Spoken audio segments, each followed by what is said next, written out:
సంఘటనలు అనేకం జరిగినాయి. దాని లిస్టు కూడా ఇస్తా మీకు, ఆ లిస్టు కూడా ఇస్తా. ఇవి రికార్డ్ అయిన సంఘటనలు ఇవి. ఇంకా దృష్టికి రానివి చాలా ఉన్నాయి. ఇంకా మా జిల్లాలోనే చాలా ఉన్నాయి, అవి ఇంకా ఇందులో లేవు.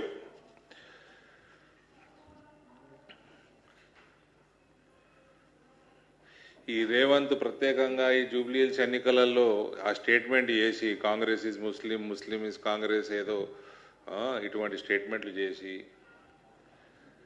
ఒక హిందువులలో ఒక ఫోబియా క్రియేట్ చేస్తూ ఉన్నారు.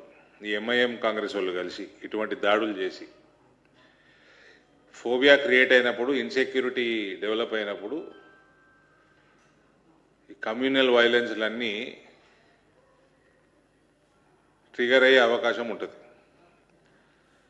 ఈ టెంపుల్ అటాక్స్ ప్రత్యేకంగా పాత బస్తీలో ఈ మధ్య చాలా ఎక్కువ జరగడం జరిగింది. ఇటువంటి హిందువులలో ఒక భయాందోళన సృష్టించి కశ్మీర్ ఎక్సోడస్ ఏదైతే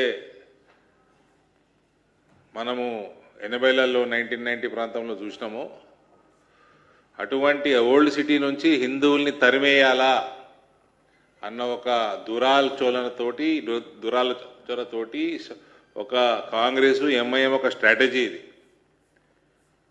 ఇలా బంగ్లాదేశ్లో ఏమైతుందో చూస్తూ ఉన్నాం. ఒక స్థాయి దాటిపోయినాక బ్రతకడం కూడా కష్టమైపోతుంది హిందువులకి. పోలీసు వాళ్ళు కూడా నాన్ పొలిటికల్గా న్యూట్రల్గా వ్యవహారం చేస్తే బాగుంటుంది. అక్కడ మళ్ళీ అందరి హిందువులనే నిన్న రాత్రి మళ్ళీ అరెస్ట్ చేసినట్టు సమాచారం వస్తూ ఉంది.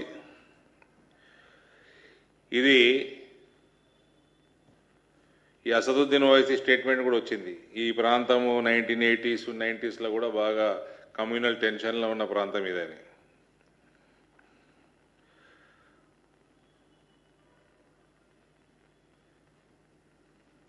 వీళ్ళది ఎవరైతే సూక్తులు చెప్తున్నాడో హైదరాబాద్ ఎంపీ, ఫస్ట్ వాళ్ళ ఇంట్లో వాళ్ళ తమ్ముడికి చెప్పుకోవాలి సూక్తులు. వాళ్ళ తమ్ముడికి చెప్పుకొని వీళ్ళది ఎట్లుంటుందంటే 1990లో మీ అందరికీ గుర్తుంటుంది బ్రదర్, భయంకరమైన కమ్యూనల్ రైట్స్ అయ్యి కాంగ్రెస్ పార్టీ చరిత్ర తెలియనోడున్నాడు చెప్పు. 1990లో భయంకరమైన కమ్యూనల్ రైట్స్ అయ్యి చెన్నారెడ్డి గారు రాజీనామా చేసే వరకు కంటిన్యూ అయినాయి. ఇది నేను చెప్తలేను, చెన్నారెడ్డి గారు చెప్పిన, మీరు గూగుల్ చేసినా వికీపీడియాలో కూడా దొరుకుతుంది ఆయన స్టేట్మెంట్. ఆయన రాజీనామా చేసిన గంటకే ఒక సుమారు నెల రోజుల నుంచి జరుగుతున్న రైట్స్ ఆగిపోయినాయి. ఇది కాంగ్రెస్ చరిత్ర. ఆ టైంలో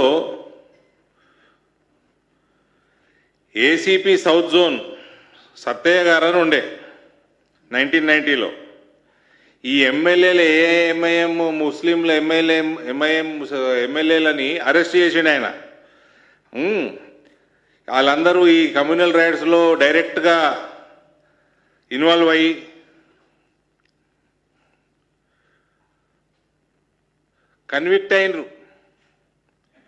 కన్విక్ట్ అయిన కానిస్టేబుల్ మొహమ్మద్ అబ్దుల్ కదీర్ ని జైల్లోకి వెళ్ళి బయటికి తీసుకొచ్చారు వీళ్ళు, ఈ కాంగ్రెస్ ప్రభుత్వం. ఈ సత్తయ్యని చంపేస్తే, సత్తయ్య ఈ ఎంఐఎం లీడర్లని వాళ్ళ మీద యాక్షన్ తీసుకుంటూ అరెస్టులు చేసిండని ఈ కానిస్టేబుల్, వీడి పేరేంది అబ్దుల్ ఖాదీర్, చంపేస్తే ఏసీపీని ఆయన బయటికి తీసుకొచ్చారు. అది ఇలా చరిత్ర కాంగ్రెస్ వాళ్ళది, ఎంఐఎం వాళ్ళది. ఇది రేవంత్ సీఎం అయినాక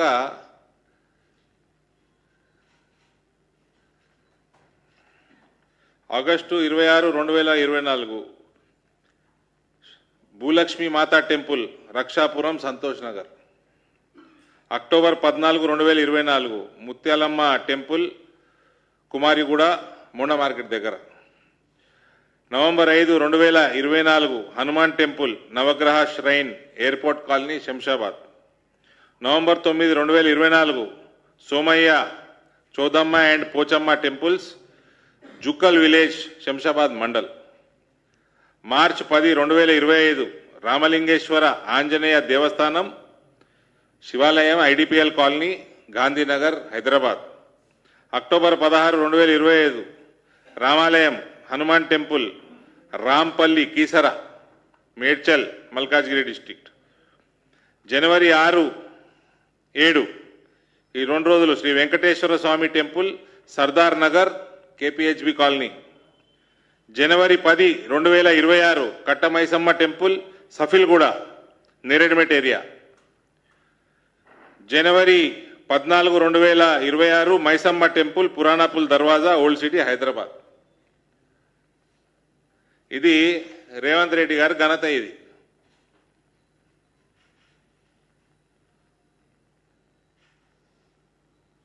ఆయన చేసే స్టేట్మెంట్లకి నెత్తి మీదకి కూర్చొని తిన్న తిండి అరగక హిందూ దేవాలయాన్ని పడుతున్నారు. దానికి జిమ్మేదారు ముఖ్యమంత్రి. మళ్ళీ ఈయన అన్ని దొంగ వాగ్దానాలే. ఎలక్షన్లలో మొత్తం దొంగ వాగ్దానాలు. మళ్ళీ అన్నిటికీ హిందూ దేవుళ్ళు దేవతల మీద ఓట్లు. ఒక్కటి నెరవేర్చింది లేదు. అల్లా మీద ఒట్టేసినాడు ఒకటి.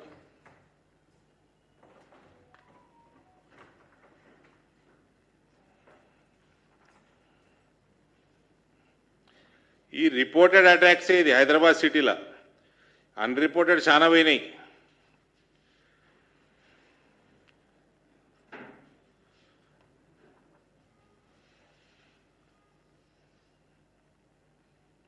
ఈ ఎంఐఎంలకు భయపడి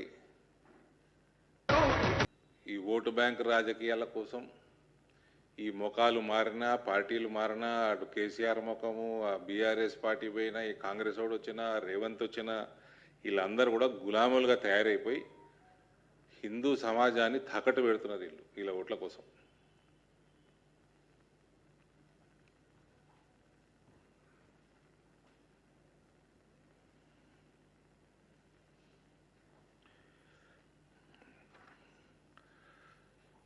ఇది ఇట్లా ఉంటే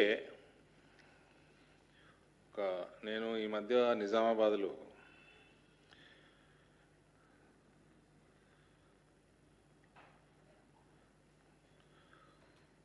ప్రెస్ మీట్లో మాట్లాడుకుంటా నిజామాబాద్ పేరు ఇందూరుగా మారుస్తామని పోయిన మున్సిపల్ ఎలక్షన్లలో కూడా మా అజెండా ఉండే, మా పార్టీ అజెండా అది. పోయినసారి కార్పొరేషన్ నిజామాబాద్ మున్సిపల్ కార్పొరేషన్లో జస్ట్ 30 దాటాల 28 దగ్గర ఆగినాం మేము. కాబట్టి రెజల్యూషన్ కాలేదు. ఈసారి 100% అక్కడ జెండా ఎగరేస్తాము. కార్పొరేషన్లో రెజల్యూషన్ రాసి ఇందూరుగా మార్చి పంపుతాము. ఆ ఇందూరుది నిజామాబాద్గా పేరు మార్చిండు. కోయి గదా నిజాం ఏ గదా ఆకే చేంజ్ కరా అన్న అంటే ఓ నా మీద ఎగబడతా ఉన్నారు వీళ్ళు. ఎంఐఎం వాళ్ళు, ఎంబీటీ వాళ్ళు, ఎక్కడ లేని వాళ్ళు. ఆసఫ్ జాయి డైనాసిటీ అట వాడు ఓడో లెటర్ రాసిండు. నేనట అపాలి చెప్పాలన్నట, లేకపోతే కేసెత్తురట నా మీద. ఆసఫ్ జాయి డైనాసిటీలో ఓడు మిగిలిండు. ఓడు ఎన్నో పెళ్ళాము, ఎన్నో మనవడు, కొడుకు. వీళ్ళంతా వీడియోలు చేసుకుంటే పెడతాడు.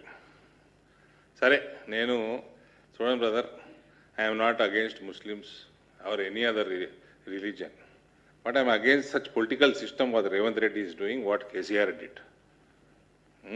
Congress is Muslim, Muslim is Congress ఏందే? సరే, కాంగ్రెస్ ఈజ్ సెక్యులర్ అనుకో. Congress is Muslim, Muslim is Congress అంటే ఇట్లనే అవుతాయి. మరి దాడులు అవుతాయి. నువ్వేమో దద్దమ్మ లెక్క కూర్చుంటావా? నీ పోలీస్ డిపార్ట్మెంట్ ఏమో మళ్ళీ హిందువుల్ని అరెస్ట్ చేస్తుందా?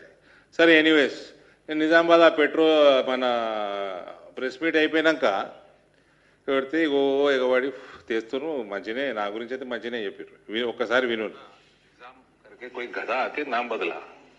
Nizamabad member of parliament Arvind Dharmapuri साहब ने निजामाबाद का नाम बदलकर इंदौर रखने की बात की है और निजाम मीर उस्मान अली खान साहब को गधा कहा है। ये वही गधा है जो हमारे देश के लिए जंग में 5000 किलो गोल्ड दिया था। आपके एमएलए जो असेंबली में बैठते हैं, ये वही गधे की देन है। आपके जो केसेस चलते हैं हाई कोर्ट में, ये वही गधे की देन है। हिंदुस्तान का सबसे पहला फ्री हॉस्पिटल उस्मानिया हॉस्पिटल, ये वही गधे की देन है। हिंदुस्तान की पहली शुगर फैक्ट्री, ये वही गधे की देन है। हैदराबाद का सबसे पहला रेलवे स्टेशन, ये वही गधे की देन है। इंग्लैंड जर्मनी से इंजीनियर्स को बुलाकर शहर की आवाम के लिए पीने के पानी के लिए तालाब बनाए, कुंटे बनाए, उस्मान सागर, हिमायत सागर, निजाम सागर,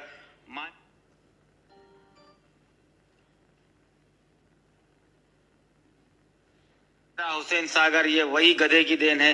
दुनिया की सबसे बड़ी यूनिवर्सिटी उस्मानिया यूनिवर्सिटी, ये वही गधे की देन है।